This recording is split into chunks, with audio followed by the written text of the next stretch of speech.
This community has a vibrant citizens association, one that has won several awards.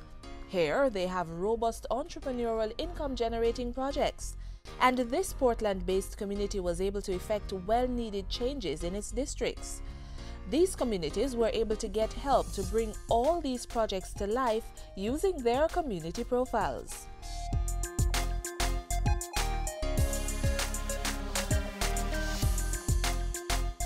Almost everyone, if not all, wants the best amenities and resources in their communities.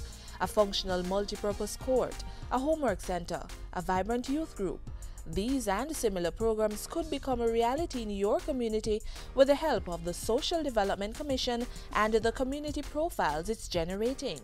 These profiles are gaining traction with funding agencies and government entities as the documents are detailed, spelling out the challenges and positives within a particular community. A community profile is really a document that gives you the information on the community itself. So that information we speak about is the population size of the community. It gives the information on the spatial layout, first of all. Where is this community? What are the boundaries? What are the districts around the community, and how it is placed in relation to the rest of the communities in the parish. Then there are other pertinent facts such as demographic data, education and training, health, housing and sanitation, infrastructure and social services, crime and public safety and governance. Almost daily, the SDC is called upon by government ministries and not-for-profit groups such as the United Nations Development Programme to provide facts about a particular community. Most of the profiles are 50 to 100 pages thick. Of the 783 communities across Jamaica, about 595 profiles have been completed so far. We look at the breakdown by gender. So how many males, how many females, and the age groups, what they have attained, from the household head to the other persons in the community.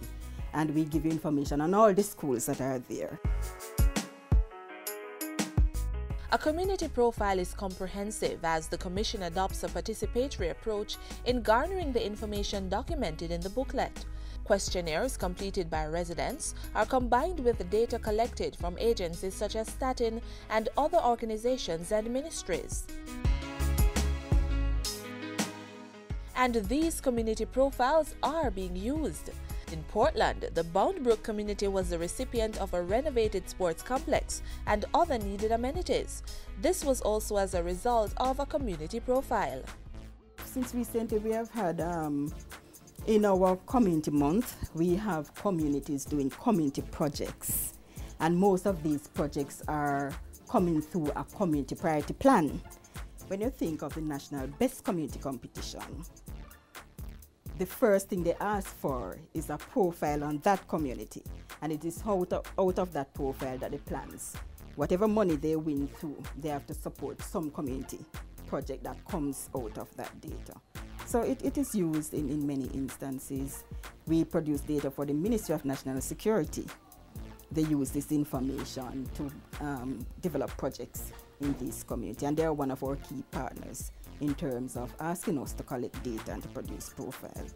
We did environmental surveys for NEPA.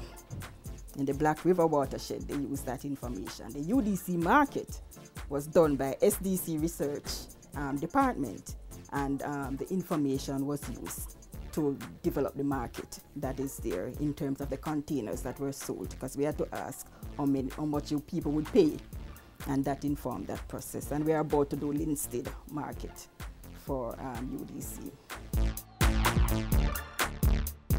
The data provided in the profiles are critical to the community development planning process. The profiles guide the process of development by identifying the real needs and kinds of development most appropriate for a community. They are practical guides for the economical, social, political, and environmental needs of communities. It is that information that government agencies, not-for-profit organizations, and others use to determine what policies and programs they should implement. We believe that data is important for community development. You can't develop communities if you're not informed. And agencies have to know that you need to come to SDC because we do collect the community-based data. Planning has to be built on the foundation of solid information, and that is what the Social Development Commission is facilitating. Some profiles are available on the Commission's website. Persons who are interested in a copy of a community profile may contact the SDC at its head office, located at 22 Camp Road, Kingston 4, or telephone them at 928-8304.